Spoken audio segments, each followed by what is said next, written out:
This is Disneyland News Today. I'm Tom Koros. Here now are the top Disneyland resort stories for March 2nd, 2023. Disney has released their first teaser trailer for Haunted Mansion, which will appear in theaters on July 28th. The first poster for the Haunted Mansion was released yesterday, and a second poster was released today. You're looking at the now.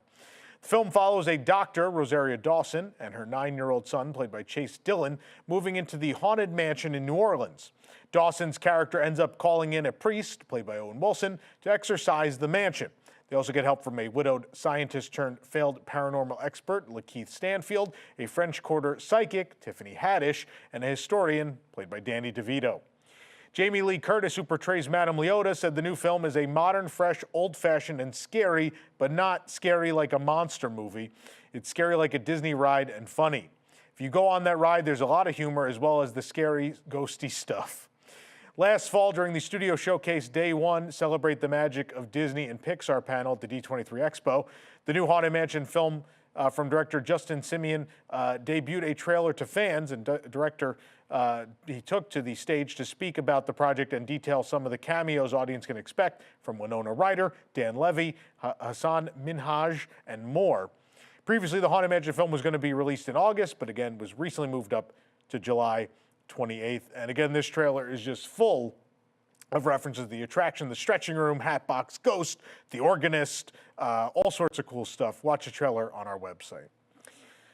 MagicBand Plus interaction will begin this week with some of the Disney 100 decorations at Disneyland Resort. As of recording, it should be live. The MagicBand Plus will be able to interact with these platinum medallions and platinum statues of Mickey and Minnie as well. The interactions will be similar to those at Walt Disney World with the Fab 50 statues, where you wave your MagicBand Plus to trigger a sound and or lighting. In this case, it is believed there is lighting in a lot of these as well. Probably by the time you watch this show, we probably have video of those interactions already. So that's why you gotta stay tuned to the site. We are just a few days away from the opening of, reopening of Mickey's Toontown at Disneyland Park. In fact, I'll be out there for the reopening. Very excited about this. And the full menu for Café Daisy, the new restaurant in the reimagined land, has been released.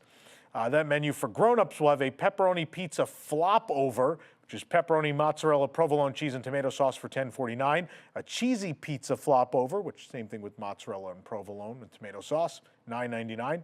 The Daisy Dog, it's an all-beef foot-long hot dog with house-made chips for $12.99.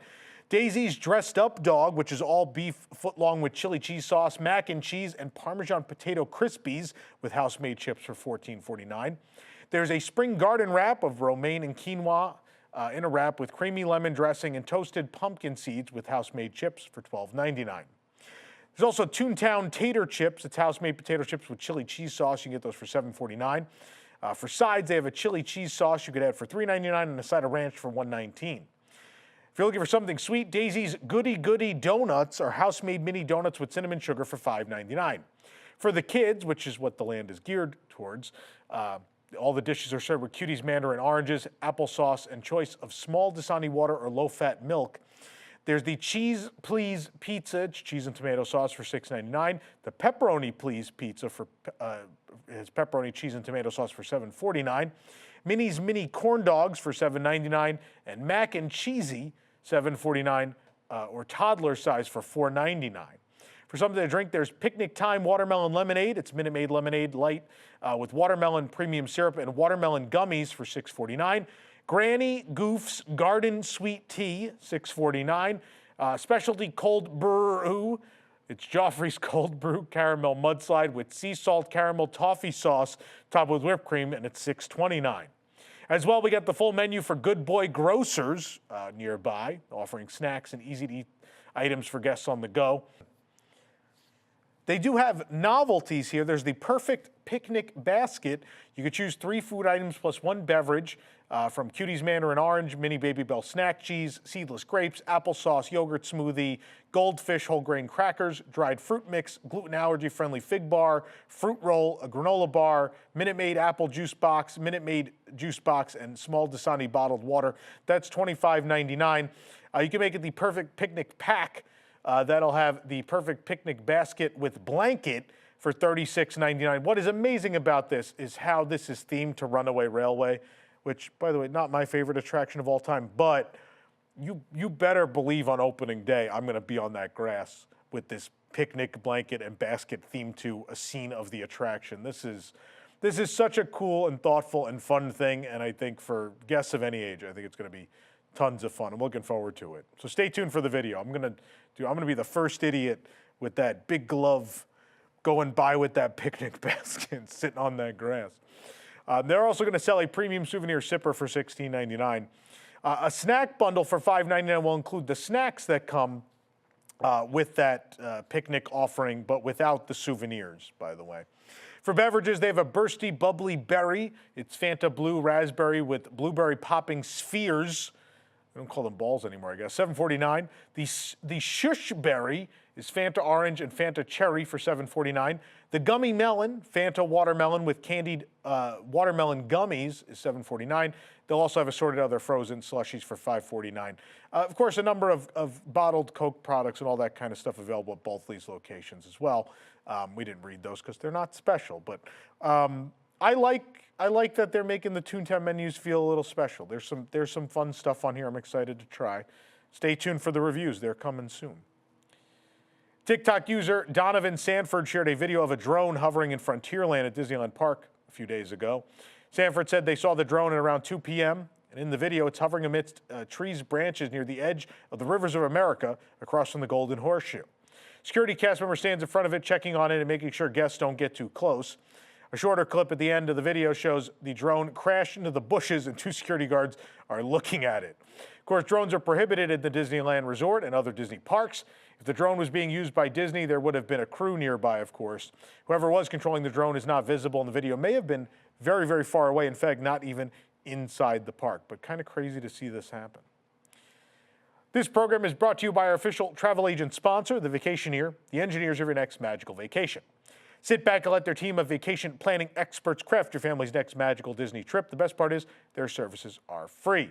Visit WDWNT.travel for details.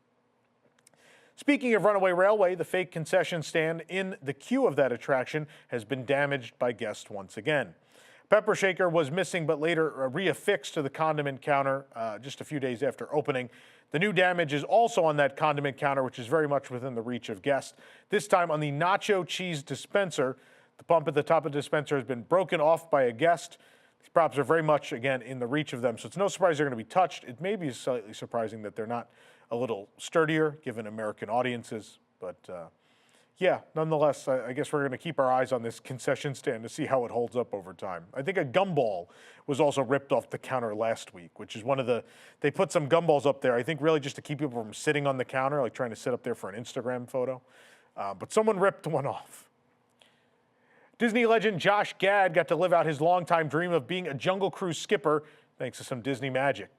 Gad, who voices Olaf in the Frozen franchise and, of course, portrayed LeFou in the live-action Beauty and the Beast, mentioned that he was once rejected for the role of Jungle Cruise skipper during his Disney legend acceptance speech at the D23 Expo in 2022. He applied to be a skipper in Florida back in the day. In the new video from Disneyland Resort, Gad got to put on the Jungle Cruise costume, complete with a name tag declaring he's from Arendelle, and he got to skipper a sailing with help from skipper Kylie driving the boat. Gad recites some of the most famous jokes from the Jungle Cruise, but also references the many recent trespass guests at Walt Disney World and Disneyland. He even makes a Josh D'Amaro joke at the end. It was very cute. You can watch it on our website. It's worth the view. A new Ant-Man inspired quantum bug web tech attachment for web power bands is available at Avengers Campus in California Adventure. In the Avengers Campus story, the web tech items include web shooters designed by Peter Parker, also known as Spider-Man. We're not supposed to know that, though. And repulsors designed by Harley Keener from Iron Man 3. These attachments fit on the web power band and act as power-ups for guests on Web Slingers: A Spider-Man Adventure, but also work as toys outside the attraction. They're available in web suppliers. The Quantum Bug Web Tech attachment is $29.99. It's been released to coincide with the release of Ant-Man and the Wasp: Quantum Mania. The Quantum Bug attachment includes a giant ant with the tech elements on the gauntlet against a hexagon-patterned white panel. The PIM Technologies logo is at the end of the attachment. This attachment was invented by Cassie Lang, Scott Lang's daughter, who is a major character in the film. Instructions on the back of the package with the description from Cassie that reads, "Ever needed to bug a room while using PIM particles? I've shrunk down a microphone and attached it to my Paratrekina oh boy, this is some fun stuff. Paratrecina longicornis, friend here. So you could, I'm sure someone's going to correct me on what that is. So you could listen in. So what I love about this attachment is apparently it's like a little Bluetooth mic kids can use to spy. It's very 90s. It's a very 1990s toy, right? It's kind of the weird stuff we had when I was a kid. But I love this. This and the Doctor Strange, I think my two favorite ones they've done so far. I think I'm going to have to pick this one up. For a limited time, Disneyland guests can join in on the Academy Awards fun with specialty-themed food options and Oscar-worthy photo ops in California Adventure and as well at the Grand Californian Hotel and Spa. A one-of-a-kind Snow White-inspired Oscar statue that was awarded to Walt Disney will be on display as part of the 95th Academy Awards celebration in DCA. Guests can stop by for a closer look at this special piece of Oscar history now through March 20th at the Carthay Circle restaurant. Carthay Circle is perhaps the most befitting locale for this piece of Academy Award memorabilia, as the restaurant's design takes its inspiration from the original Carthay Circle Theater, which is where Snow White and the Seven Dwarfs premiered in 1937. The Snow White Oscar is on loan from the Walt Disney Family Museum, which is based in San Francisco, California. Just steps away at Award Wieners, my favorite named restaurant in any Disney park, they'll be serving 3 limited-time funnel cakes as part of the Oscar-themed treat offerings. Schmoozies will also be a part of the 95th Academy Awards, serving a chocolate brownie milkshake in a cup that is dressed for the occasion. Disney's Grand Californian Hotel and Spa is open for more Oscar fun, offering photo backdrop opportunities for any guests visiting the Disneyland Resort. Guests can don their own red carpet looks for pictures in front of a photo backdrop and posters within the lobby, and live plants and red carpet add to the aesthetic, but a larger-than-life Oscar statue nearby is sure to steal the show. These photo opportunities will be available through March 15th. For guests who won't be in California, the 95th Oscars will air live on ABC on Sunday, March 12th. They actually did, last year they did kind of a viewing party at Hearthstone Lounge there in the Grand Californian. That's where I ended up watching it, and we saw the slap. They weren't playing audio in the bar, and so it was even more confusing as if it was staged or not within Hearthstone. But I assume they'll be doing that again this year if you want to go watch them there. It's a fun. Hearthstone Lounge, a great place if you've never been. I love it. You can support the entire team behind this show and others by joining the WDWNT Interglobe Society at patreon.com/WDWNT. Get access to exclusive content, discounted show and event tickets, and more. Special shout out to all of our WIGS members who make this show happen every week. Real quick, I want to mention, obviously, in just a few days, they're going to kick off the California Food and Wine Festival, California Adventure.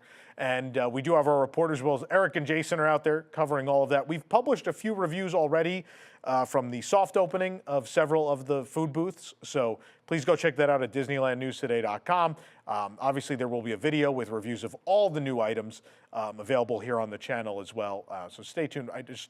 I didn't want you guys to feel left out. I know it'll be a full week until we have another one of these shows, and I didn't want you guys to wonder or have to wait for all the food and wine coverage. It's all coming your way already.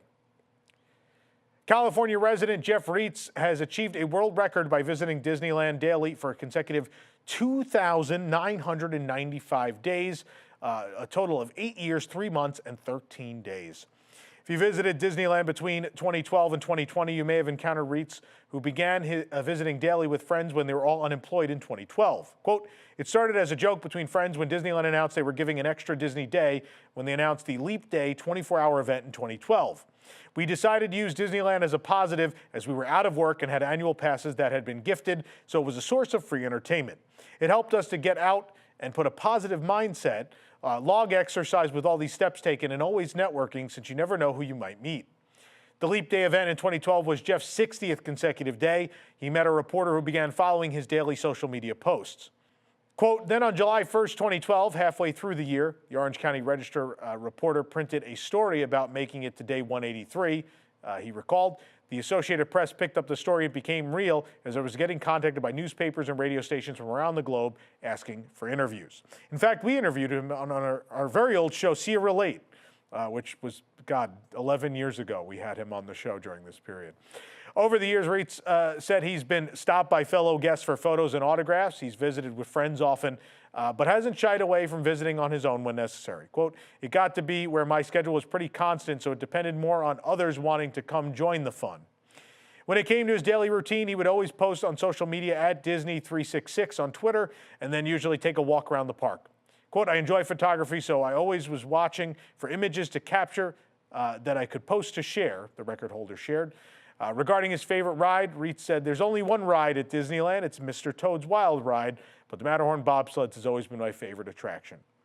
After visiting the parks for a year straight, Disneyland presented Reitz with a gift basket and a certificate of honorary citizenship. They offered him dinner after the second year and a gift backpack on day 2000 in 2017. Reitz was sadly just a few days away from his 3,000th consecutive visit when Disneyland Resort closed due to the pandemic on March 14th of 2020. He told the LA Times he does not have a Magic Key Pass, plus the required park pass reservations make daily visits difficult, but he does still visit the theme parks. Quote, I think it would be really fun to return with my Guinness World Record title certificate to get pictures where I earned it inside Disneyland. Yeah, I think the situation with the annual passes going to Magic Key, obviously there was a long period where there were none, whether Magic Key nor annual pass, so I think it makes sense that his run came to an end. Kind of sad, but understandable given the situation post-COVID. For the absolute latest Disneyland news, head on over to DisneylandNewsToday.com and follow us on your favorite social media platforms, especially if you want that food and wine coverage. If you're enjoying the show, be sure to like this video, subscribe to WDW News Today on YouTube for more great content, and click the bell for notifications. Also, hit select all notifications so you never miss an episode of the show. For DLNT, this is Tom Corliss saying enjoy the rest of your today. Have a great, big, beautiful tomorrow.